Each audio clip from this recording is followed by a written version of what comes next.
Welcome to the Badass Direct Sales Mastery Podcast with your direct sales dom, Jennie Bellinger. Badass Direct Sales Mastery is a podcast for rock star direct sales moms who are determined to make their business kick ass. Jennie will share her knowledge of effective sales and recruiting techniques, tips to get what you want from your business, and will interview direct sales professionals and leaders from various companies. The interviews will give insight to how these rock stars got to where they are and where they plan to grow in the future. And now, the direct sales dom, Jennie Bellinger. Welcome back to another episode of the Badass Direct Sales Mastery Podcast. It's me, your direct sales dom, Jennie Bellinger, and I am here with a guest, an international guest. Guys, this is now my second non-U.S. guest. I have with me today Andrew Gibson, and now he and I met through BNI. If you've been listening for any amount of time, you've probably heard that I am a BNI member, a very active BNI member. In fact, I celebrate my 10th anniversary with BNI on February 1st. Yay! Let me share with you a little bit about Andrew, because I am so excited to share what he has to offer us today, because it has really helped change my business. And I've known him for a couple of months now. And it's really started to make a shift in how people are referring to me. So hint, hint, get ready to learn how to teach people to refer you for this. So let me tell you about Andrew, though. Andrew is driven to help people make great choices in life, pursue their passions, and notice happiness. Oh, I love that. That makes me so happy. He wants to help people make a life, not just a living. And to that end, he has written 2 books and spends his time helping startup and small businesses and charities and nonprofits to make sustainable income. He's proud to have helped thousands of people over his many years as a coach and now author, and hopes to help many thousands more. So, Andrew, welcome to the show. Thank you very much, Jennie. It's an absolute honor to be here. Oh, well, I'm super glad, because now I'm also recording this, not just audio, but video as well. So if you're listening right now, you want to make sure you go check out the YouTube, because we do have some visuals here, because Andrew is an author and I've got his book. He was kind enough to send me a copy, and it's called What's Your U.R.P? So let's start with that, just because I already hinted at the fact that it's about referrals and teaching people how to refer to you, which some people think is an easy thing, but it's really, if you're trying to do it yourself, it's not an easy thing, but Andrew does make it easy through the book. I can tell you that. So let's start with that, Andrew. Tell us about the unique referral proposition. With pleasure, Jennie, with pleasure. So the idea of the unique referral proposition is really to make something that's more relevant, particularly to small businesses and medium-sized businesses. We're all told that we need to have a unique selling proposition. There's just a couple of problems with that. The first is that most of us think that the unique selling proposition has to be something that we do. And actually, it's really hard to do something that no other human being does. Or let's be fair, if you do think of something that is unique and innovative and original, that no other human being can copy. So being unique is hard for a start in terms of thinking about what you do. The second problem with the unique selling proposition is nobody likes being sold to. Oh my gosh. And I know very, very few people who actively like selling. So the idea that we should spend a lot of time creating our own unique selling proposition that is based on something that we do that we can sell to others is just a flawed idea from the very start. Now, when you go back, though, as I did, if you go back into the history of the U.S.P., when it was created by advertising agencies, it was to help market commodity brands. So things like soap powder. Back in the 50s, when this started to come through, if you look at the USPs from then, the USPs were nothing to do with the product and what it did. It was just a box of white powder. And they didn't go into the chemicals that were in there. They didn't go into how the chemicals that reacted with the dirt on your laundry. They just put in a strap line along the lines of something like washes your whites whiter, which is, of course, the outcome after you've used that brand of soap powder. But if you had some greyish whites, and I remember when I was a kid, the colours of my school shirts being a bit grey because that was what it was like back in those days, all those many years ago, and you wanted to get the greyness out of your kids' school shirts, you would buy the soap powder that washed your whites whiter. And we've lost sight of that. So the whole process for the unique referral point is to try and get people who are in business, who are looking to get more referral opportunities in particular, to work out the customers that they help and to realize that they've probably got great experience helping a particular set of customers. So you're a classic example, Jenny. You've got a really good specific set of customers and clients that you can help, and you are an expert in those customers and clients. So it's really easy to refer to you somebody else who's like them. And when it becomes, I think, your unique referral point is when your customers and clients are referring you to people like them. And they do that for the difference you've made for them. If you tried to get them to describe what a great coach you were or what coaching techniques you used, how long you'd been doing it, how you'd studied, what qualifications you had, etc., etc., etc., well, so what? And actually, they're probably going to get it wrong. And, it's like, yeah, well, maybe. If, on the other hand, they told a story about how you'd helped them, the difference you'd made for them, maybe in terms of growing their business, it really just needs to be then an introduction to say, you really need to talk to Jenny about this. She's great. She'll help you. And when that person says, so what does Jenny do? You know what? You really want your referral colleague, the person passing the referral, your client, your customer, to say, I honestly don't know. She's just really brilliant. Why don't you go and talk to her? Let me put you in touch, and she'll tell you herself. So the unique referral point is about thinking less about what you do and thinking more about the customers and clients that you help and how you help them, and then leveraging that into more referrals to more people like them. I think that's so smart, because one of the major things that we are battling in the direct sales, network marketing, multi-level marketing industry is the fact that it's got a negative perception. And it's got a negative perception because so many of the representatives who have joined these companies are so focused on product and selling instead of solving a problem, instead of creating an outcome, right? Because people don't care about the bottle of oil. They don't care about the tube of skincare. They don't care about the necklace. What they care about is what that bottle of oil can do for them. What they care about is what that bottle of skincare, the tube of skincare, can do for them. What that necklace will do for them, which people are like, what can a necklace do for you? Let me tell you, because that was my industry, right? That's what I quote unquote sold. But when I went out into the world, that's not what I told people what I did, because I learned very quickly in that business, when I'd go network and they'd say, so what do you do? Because that's what we ask people, who are you? Are you married? Blah, blah, blah. Like, we want to know who they are. And then we ask, what do you do? Right. Which I love how you address that first right off in the book. And we'll get to that in just a second. But I learned very quickly just from watching people's body language when I'd say, oh, I sell jewelry, like their eyes would just glaze over immediately, like, oh, here comes the pitch, right? So, I worked very hard to try and find another answer to that question. And it took me a while. And this applies to not just direct sales. This applies to loads and loads of labels. I mean, let's be honest, we're both business coaches. How many people woke up this morning thinking, you know what I really need? I need a business coach. Right? Yeah. Pardon? And the same goes, very few people would wake up and think, I could really do with some extra money. I know, I'm going to go and find out about direct sales. And if we think about the way that we work together as again, human beings, what I'm trying to do is to put a human perspective on growing your business through your network and through referrals. It's an unnatural conversation to go up to somebody and say, hey, listen, I know times are tough at the moment. Are you earning enough money? And if somebody came and asked you that, it'd be like, hang on a minute, what have they noticed about me that tells them that I might not be earning as much money as I'd like to do?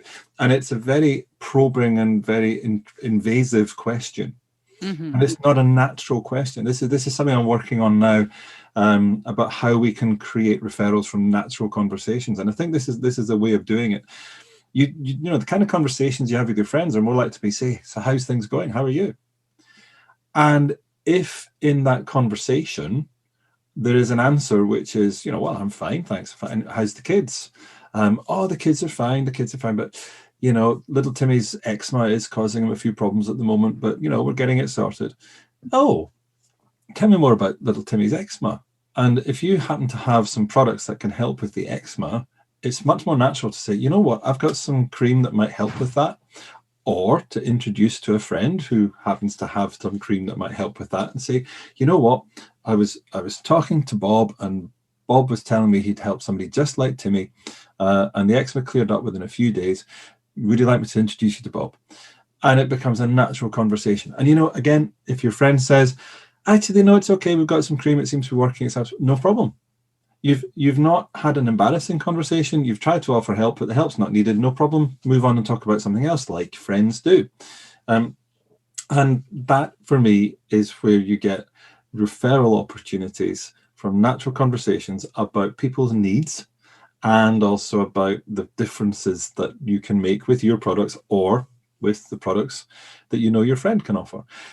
And in terms of building a team, I know there's a huge requirement to build your team when you're in direct sales. That's how you make money in the long term.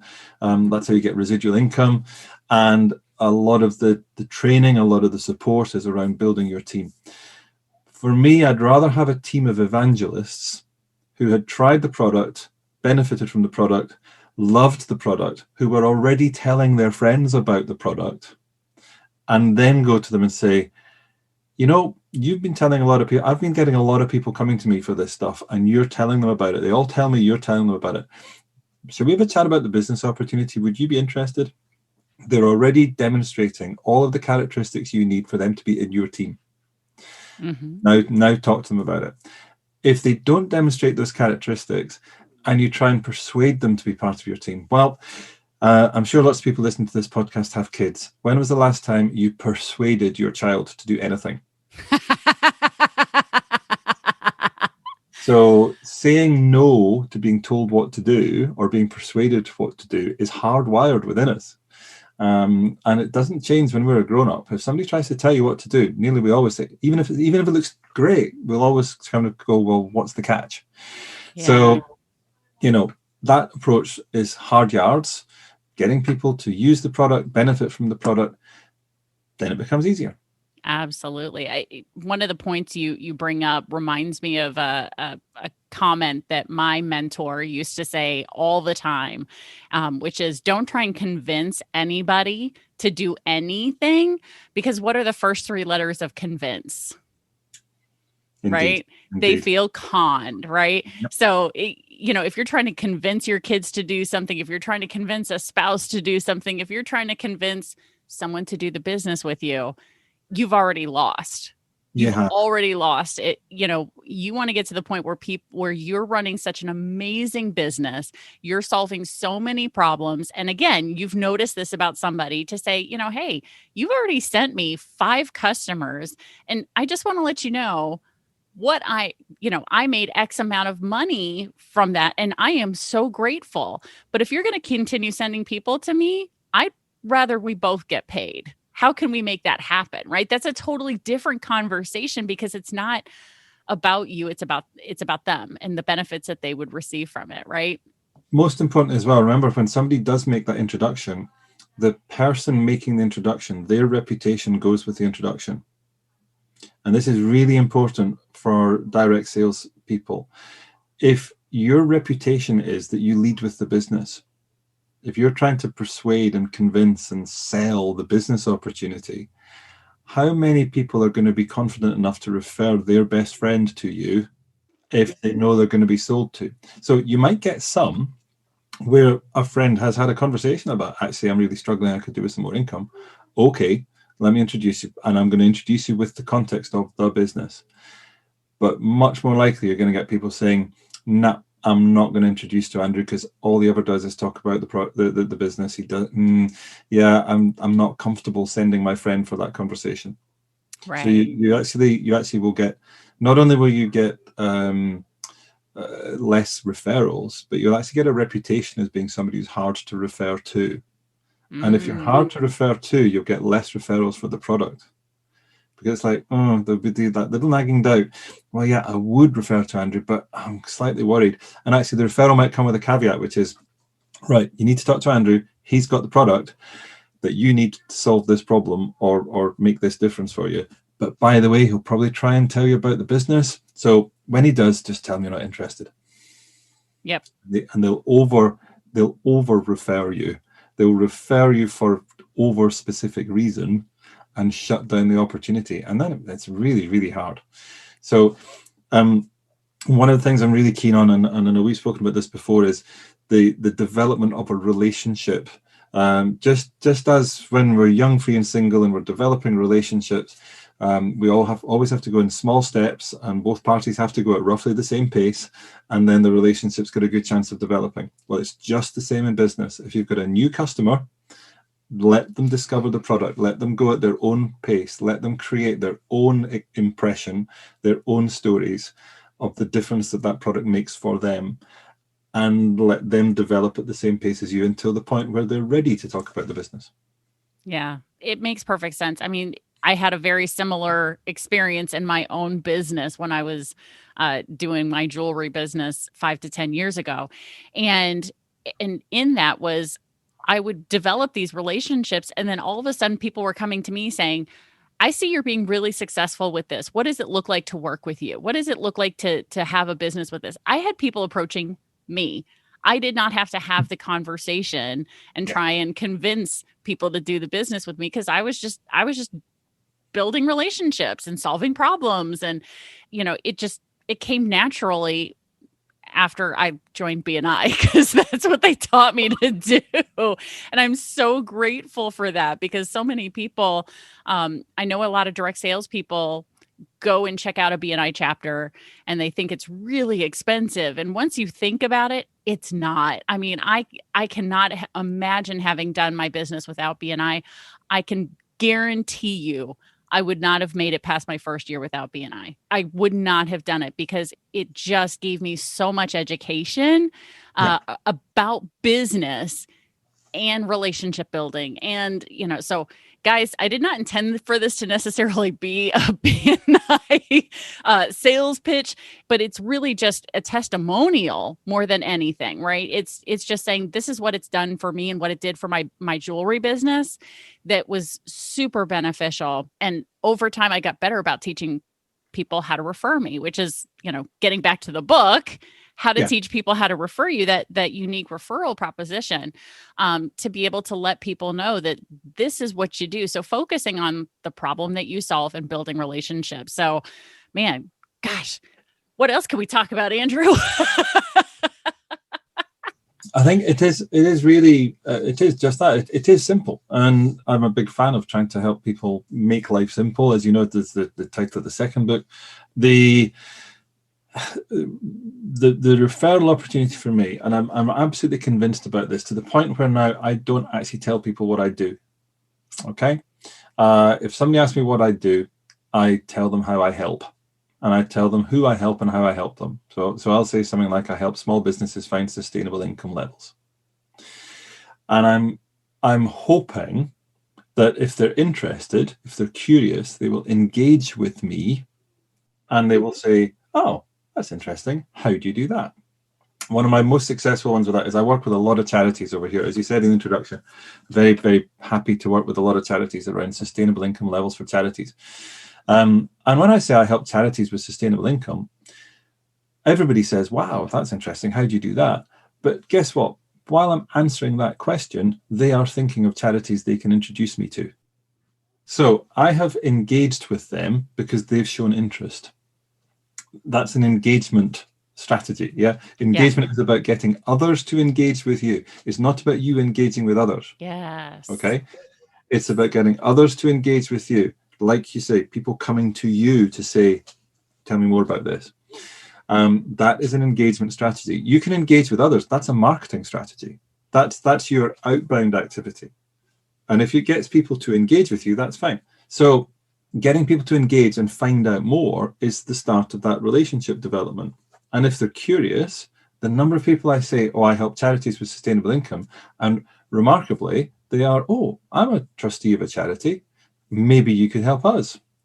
Really? Who knew? You know, Right. who knew that a professional, successful person would be a trustee of a charity? Oh, well, yeah, let's see if I can help. So it becomes actually, that sounds like I'm tricking people, and I'm not really. I'm looking for things which might be of interest and allowing people to show interest. If somebody doesn't show interest, if they don't ask, how do you do that? No problem. They're not engaged. I'm not going to spend loads of time boring them, talking about what I do, and instead I can find out more about them. And then if I'm finding out more about them, maybe there's some stuff that I know somebody who can help them with, and I can make an introduction. And it just becomes a really, really lovely way of conducting conversations, of knitting people together, connecting and introducing people, and really helping people. This is the thing which sometimes we lose sight of, and especially when we're encouraged to go selling. Selling stuff, selling the business, selling product. Okay, that's fine. You can sell a lot of product, you can sell a lot of stuff. But actually, every time you make a sale, you're helping somebody. They've bought from you because they need what you offer. And so think about it instead as helping people. And if you go out there looking to help people, some of those you will help with a sale. Some of those you will help by getting involved in your business. Others you will help with an introduction, and others you'll just help. Yeah. You might not be any of the above, you'll just help them. And that's a lovely way to live your life. I absolutely agree. One of the ways that I have, I tell people when they ask, what do I do? Through the conversation that I had with you, I was able to really hone down on what I tell people. So I will share with people, I help rockstar direct sales moms go from making $100 a month to being the top 1% of their company.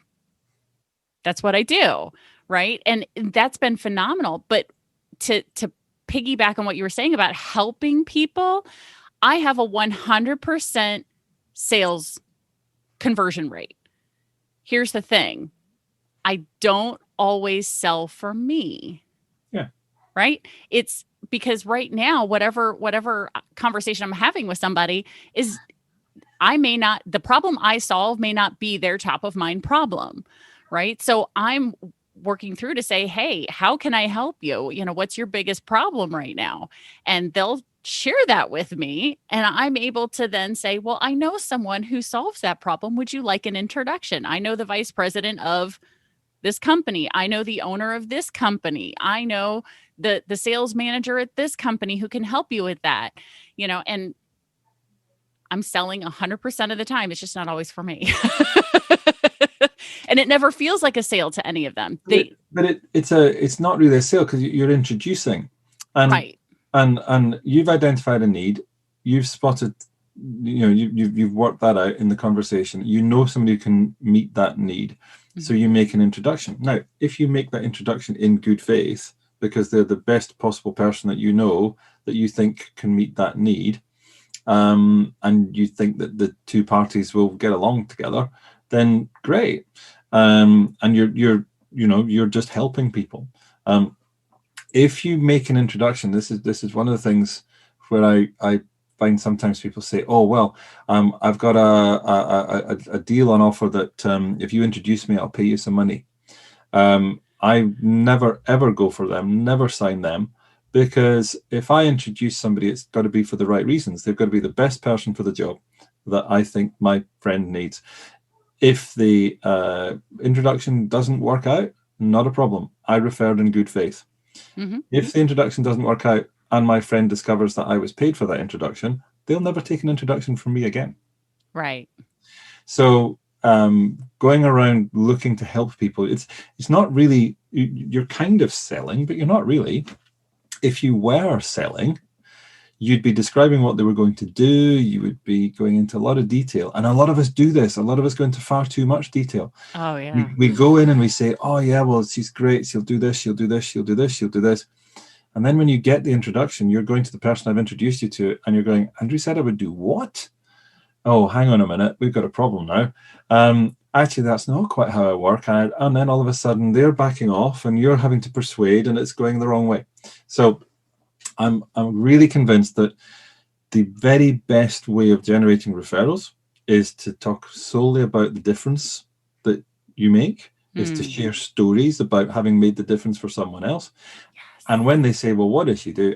You know what? She's the expert. Let me introduce you. And your story, that story you just shared, I have shared that story with loads of people about how you took a client from $100 a month to top 1% in her company. That's all I need to say. Yeah. That's all I need to say. It doesn't matter what company your client worked for.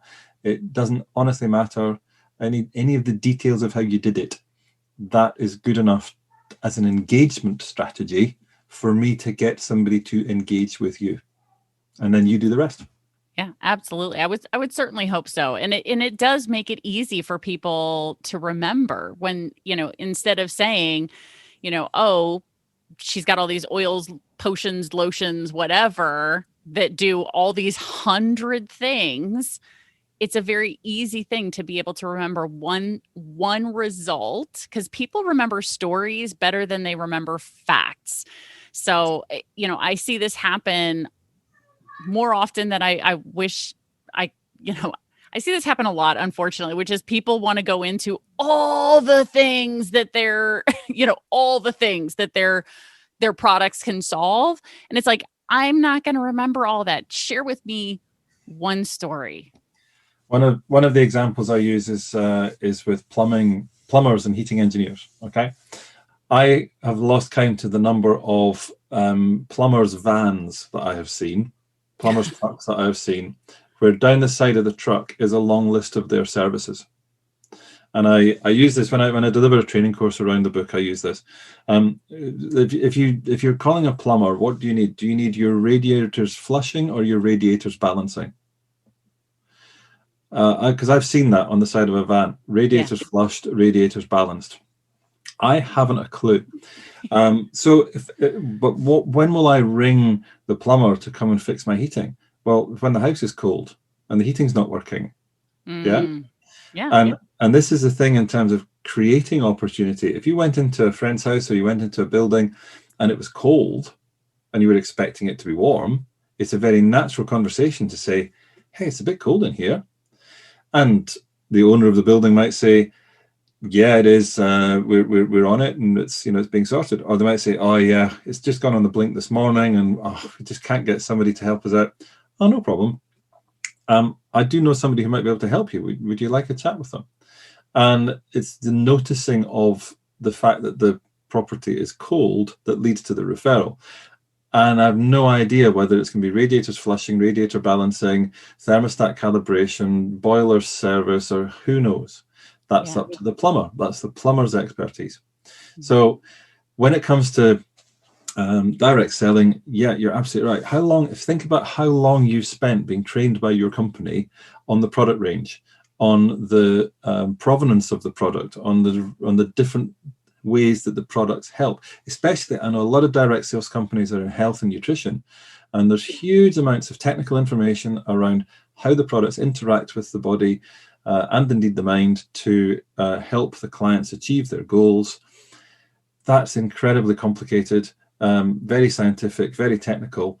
I am never going to learn it in a short conversation with you. Right. And even worse, if you try and get me to represent it, I'm going to get it all wrong. Whereas your story of $100 to top 1% in their company, does it really matter if I get the numbers wrong? So if I said, oh, well, they were making $50 a month and they got to the top 2% in their company, does it matter? It really doesn't make a difference. And if somebody came to you and said, oh, I heard about it, you could correct those numbers if you want. It doesn't actually make a difference. They're still talking to you, and they still want that elevation through the ranks and up to the top 1%, top 2%, top 5%. Doesn't matter. It's still very, very good, and they're likely to want to find out how you did it. Yeah, absolutely. One of the things you brought up in there that jumped out at me is the fact that a referral is looking for problems that need to be solved. Yeah. Right. That is something that I oftentimes work with new BNI members who have joined my chapter, in talking to them, saying, by the way, because the biggest concern that most people have when joining a referral organization is, do I have enough referrals to give these people? Right. And so I like to try and ease that fear as quickly as possible by saying, look, before you came to visit our chapter, before you got into business, how often did you hear the word referral? Not very often, right? It's not a word that comes up in conversation very often.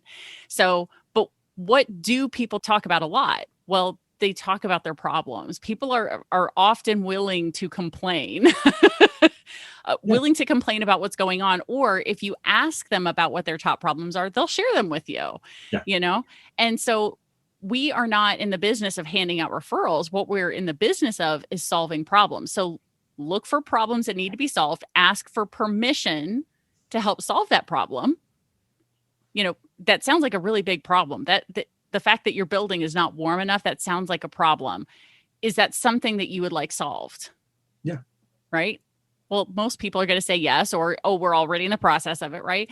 But it's that mindset shift of not looking for referrals, because in the direct sales world, we are a referral-based business. You know, we rely on that word of mouth in order to get more of the product out there, get more people in the business, right? So it's listening for those problems that need to be solved, and how can I solve those problems? Yeah.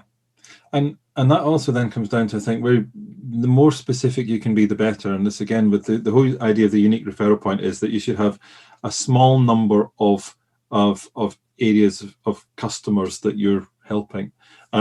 So, for example, I know a couple of people in Forever direct sales, Forever aloe vera products, and the one's in the south of England, one's in the north of England, but they both happen to be connected to horses. Okay, so they're in the equine world. And I remember the first time I came across Forever was 20-something years ago, when my friend who had a horse, and the horse had a problem with its hoof, and she was recommended that they use this aloe vera product, and she used it, and Hal's hoof got better. But fun enough, Hal's hoof problem was common to the other horses in the stables. So when Hal's hoof got better, the other owners went to my friend Jo and said, "How did you fix Hal's hoof?" And she said, "Well, I used this stuff." And that started her off as a Forever business owner. And they're still doing it 20 years later, and they've built a really nice business. But they specialized in equine. And specializing in an area gives you great stories that are relate to other people with a common interest. So you've got credibility in the equine world. Mm-hmm. You will be more likely to have really good stories, and to be able to know the problems that somebody's going to have, to anticipate those problems, or to have heard stories of somebody else having that problem, to say, "Oh, you know, this is, by the way, when you've used this product to fix this, you might find that this product is a great follow-up to stop it from coming back again." "Oh, okay, how do you know that?" "Well, this is what I did with my horse, and this is also what my friend did with her horse, and he did with his horse." And "Oh, okay, that all adds up to credibility. Yeah, okay, well, I better take both then." Whereas if you try and scattergun, if you're trying going out and saying, "Okay, I've got some clients in the horse world. Now I'm going to go after schools, and I'm going to talk to children. Now I'm going to go after elderly people, and I'm going to help them with skin conditions. And then I'm going to go," and you're kind of jumping all over the place. People lose sight of the stories. The stories don't become strong stories of your expertise in a particular sector. Yeah. Mm-hmm. Stretching the horse analogy, though, if you think about it, if you're working with horses and your products are working with horses, chances are that somebody who has a different kind of animal, somebody with a dog, say, or a cat, might come to you and say, "You know, I hear this stuff works with horses. Well, I've got this thing going on with my dog. Do you think it might work with that?" So, you know, there's a small step from one animal type to another animal type. Credibility still holds, and they will come and ask you, "I know you help people with this, but can you help somebody similar with the same?" And then you've got the choice to say yes or no. And so one of the things about finding these referrals is actually the more experienced you are in a market sector, the more likely you are to anticipate the issues that face them. I've been working with charities for 10 years now, so I can pretty much know the challenges that a charity will face. And I've got stories that I can tell that will convince somebody to introduce me to help that charity. But that comes from credibility of doing it for a long time. Yeah, absolutely. And that's one of the things that I've been recommending for my clients to do for the longest time is quit trying to sell to everybody. Quit. Just I promise you, the fact that you're trying to sell to everybody means you are actually selling to virtually nobody. As soon as you start getting into a niche or a niche, depending on, once you find that thing, and it really helps if you already have experience with it, like you with the charity, or your friend who with the aloe vera company who, has experience with horses, right?